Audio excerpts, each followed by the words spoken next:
nagpapaalam na laptop, pati yung ating organ na nagpapaalam na rin. So, pag-pray po natin yung mga yan, mas mapaglingkuran pa natin ng best, maayos ang Panginoon. Amen? That's our purpose. Mag-glorify ang Panginoon sa best na makakaya natin. Kaya, just keep on praying. Na niniwala tayo na ang Diyos ay mag-provide kung anong pangailangan natin. Magtiwala lang sa Kanya dahil lahat na nagtitiwala sa Panginoon ay hindi niya binibigo. Hindi niya yung utos yun tapos hindi naman pala niya gagawin. Hindi po gano'n ng Diyos. Kaya pag sinabi ng Panginoon, magtiwala tayo sa Kanya. Hindi siya nagbibigo. Kaya okay na, mga kapatid, okay na ba? Okay na, okay. Ngayong month ng February ay ating pag-uusapan ay patungkol sa pag-ibig. At yung pag-ibig na pag-uusapan natin, ito po ay biblical love. Kaya ang tema natin ngayong month of February, love, biblically. Magmahal tayo ng biblical. Okay. Pag-uusapan natin yan kung ano yung biblical na pagmamahal, ating exposition, at mag-stay tayo sa isang book sa Bible, at ito yung book of 1 Corinthians chapter 13. Sino po nakakaalam sa inyo ng 1 Corinthians chapter 13? Di po ba ang laman niya na ano po? Charity or love. No? Talagang pag-ibig. Yan pinaliwanag ni Paul kung ano yung biblical na pag-ibig. Ngayong umaga, atin pong i-discuss, Brother Hermen, ay yung tinatawag natin love your ministry. Dito sa church, kapag kayo naging member na ng church, kakausapin ka ni Brother Jonathan, ipapakita ni Brother Jonathan sa iyo yung mga ministry na pwede mong salihan. Kasi hindi ka naman iniligtas ng Panginoon para ganun lang. You are saved to serve. Amen. Kaya nabasa ko yung ginawa ni Brother Gerald kanina, yung comics. Meron daw siyang natutunan sa church. Ano yung natutunan? Mamaya basahin niyo po yan, yung mga inano ni Gerald. Ano daw yung natutunan niya? Na ang Kristiyano pala, hindi lang makaupo o hindi may paglilingkod ng gagawin. Amen. We are saved to serve. Malinaw po yan sa atin. Kaya lamang, merong giya o guide na ibinigay ang Panginoon kung paano natin siya paglilingkuran na siya mismo ay malulugod. Kasi may mga paglilingkod po na hindi talaga nalulugod ang Panginoon. Possible po yun na pwedeng mangyari. Para po maiwasan natin yung mga paglilingkod, pagpapagal na wala naman palang dating sa Panginoon, maiwasan natin yun na hindi masayang yung effort, yung time, yung mga ginagawa natin, na hindi masayang. Napakabait ng Diyos dahil ayaw niya masayang yun. Amen? Ngayong umaga ating i-discuss ay yung 1 Corinthians chapter 13, 1 and 3. Pero bago natin basahin ang talata, tumayo po muna tayong lahat. Tayo muna ay manalangin. Ama namin Diyos, narito kami muli upang sambahin kayo sa Espiritu at katotohanan. Patid niyo laman ang puso namin, patawarin niyo kami sa anumang pagkukulang namin, at dinadalangin namin ang banal na Espiritu ang siyang kumilos sa kalagitnaan namin para gabayan kami sa pag-aaralan ng iyong salita. Pagpalain mo kami nito, matutunan namin, Panginoon, yung pagmamahal o yung pag-ibig, Panginoon, na pag-ibig na biblikal o naaayon sa inyong salita. Ito ang matutunan namin ngayong buwan ng February. Help us, Lord, guide us, Lord, and teach us, Lord. Salamat po, kayo po ang mabigyan namin ng kaluguran ngayong umaga. Walang iba kung hindi kayo lamang. At sisikapin namin ng pangaral na ito ay mayroong pag-ibig. Salamat po sa pangalan ng Panginoong Hesus. Amen. Amen. Puna po tayo. Love your ministry. Kapag mahal mo ang ministry na ibinigay sa iyo ng Panginoon, may enjoy mo yung ministry na ibinigay sa iyo ng Panginoon. Pero kapag hindi mo minahal ang ministry, hindi mo yan bibigyan ng importansya, inineglect mo yan, at pag gano'n ang iyong puso sa ministry na ibinigay sa iyo ng Panginoon, hindi mo ma-enjoy ang ministry. Okay. Ano itong love na ito, na biblical? Ito muna yung ating ibibigay na definition. para maging klaro sa atin. Kasi kanya-kanya tayo ng definition. Pag tinanong ko kayo, what is love? Love is blind. Oh, sabi kagad dito, love is blind. Ano po? Totoo yun. Oh, na yun ang prinsipyo ng ano, yun ang definition ng iba. Ano pa? Love is blind. Ano pa po? Love is what? Pag-ibig. Love is pag-ibig. Tinagalog mo lang. Ano po? Love is giving. Love is giving. Love is in the air. No? Love covering all things. Okay. Ngayon, identify muna natin bago natin puntahan yung 1 Corinthians chapter 13, 1 and 3. Okay. Ano itong love na ito na i-discuss natin? Ito po yung definition. Yung love na ito po ay sa Greek word is agape. Ito po yung pinakamataas na uri ng pagmamahal. Dahil ito yung pagmamahal ng Diyos. Ito yung ating pag-uusapan. Magmahal ka ng ganito. Love what? Biblically. Magmahal ka ng ganitong pagmamahal. Dahil dito mo ma-appreciate yung pagmamahal na tunay. Dahil may pagmamahal na sa flesh lang, that is eros, phileo, etc. May mga pagmamahal na ganoon. Pero ang pinakamataas na uri ng pagmamahal, that is agape. Yan ang i-discuss natin. At yung agape, yan po yung love na nasa 1 Corinthians chapter 13. Okay. Ano po ang definition? Magbibigay lang po ako sa inyo ng tatlong definition nito. Una, yung love na ito ay unconditional. When we say unconditional, walang kondisyon. Hindi nanghihingi ng kapalit. Walang kondisyon. Rich. You are rich, you are poor. Walang ganon. Walang hindi bias. Ano po? Okay? You are beautiful, you are... Hindi ganon. Walang kondisyon na ganon. Ganong klase ng pag-ibig ito. Kaya mataas talaga eh. Di ba may pag-ibig tayo na may kondisyon? Kapag gwapo, mahal mo. Pero kapag medyo dispilinyado, hindi. Di ba? Okay. Kapag maganda, medyo mahal mo. Pero kapag hindi maganda, ano? Friend na lang muna. Ganun eh. Nakuha niyo po ba? Natitimbang niyo po ba yung love na nararamdaman ng karamihan na pag-ibig naman ng Panginoon? Ibang-iba, di po ba? Okay. That is unconditional. Walang kondisyon. Okay. Pangalawa, not boastful. Hindi malaki. Hindi nagyayabang. Hindi ito yung pag may nagawa, pinagmamayabang. Hindi siya boastful. Hindi siya mayabang. And then pangatlo, self-sacrifice. When we say self-sacrifice, hindi selfish.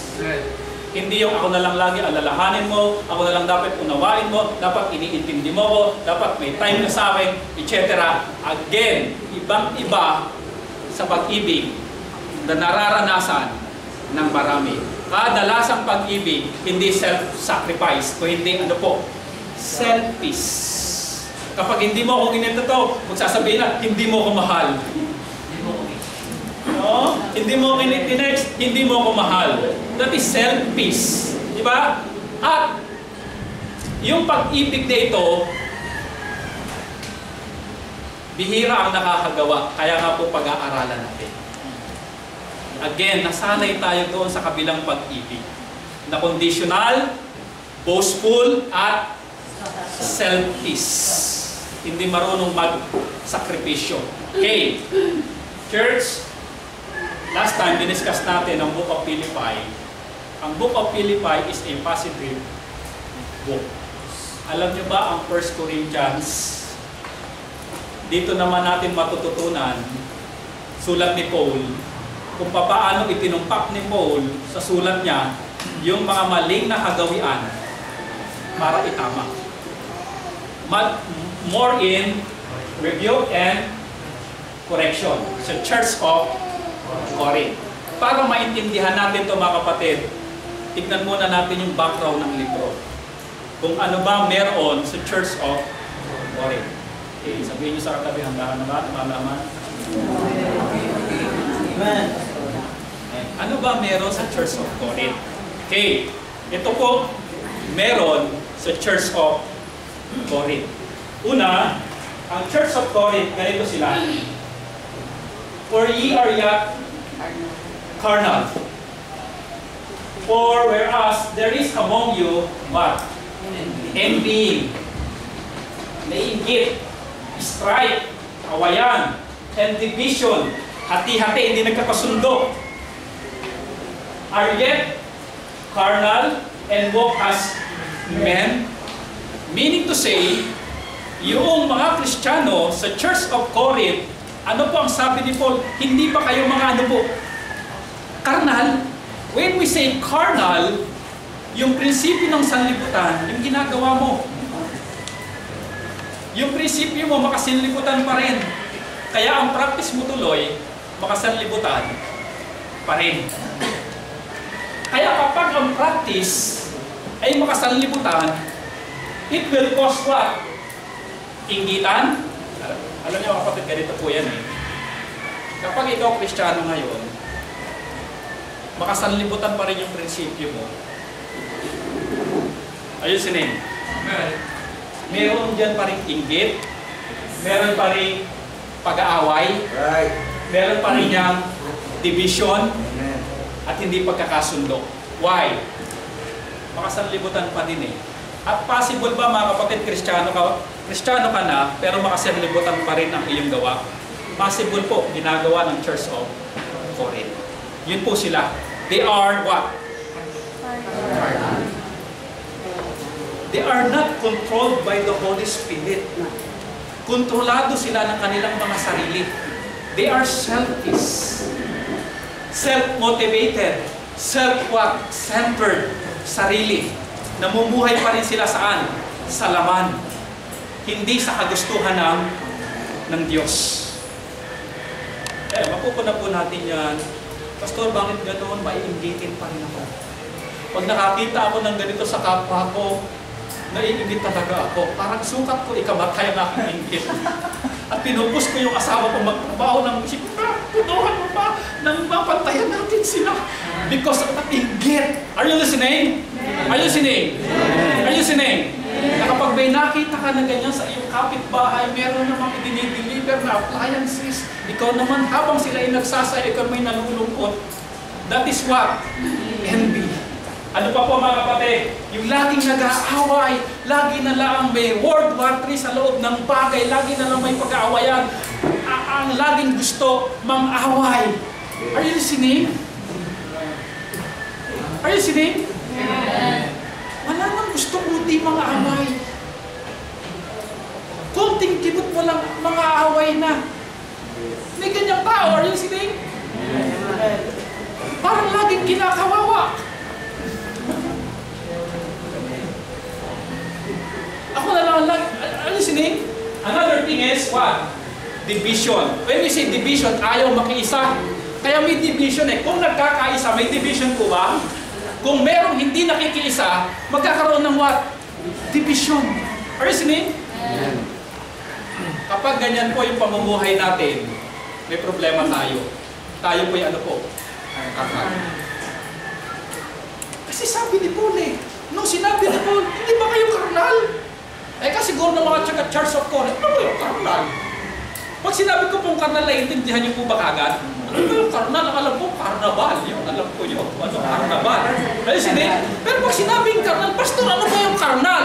Ipinaliwanag ni Paul kung ano yung karnal. Kapag nangyayari pa sa buhay niyo yung inggitan, ayos hindi? Kapag nangyayari pa sa inyo yung awayan, strife, bungangaan, talagang awayan, tapos yung division, hindi kayo magkasundo, sabi ni Paul, hindi ba kayo karnal? Yun po yung karnal. Amen? Yan po ang sitwasyon ng Church of Corinth. Possible talaga ito, Brother Lester, na mangyari sa Kristiyano, yung maging karnal. Are we karnal? Wala nga amin. Pero makikita natin yan sa gawa natin. Are you listening? Okay.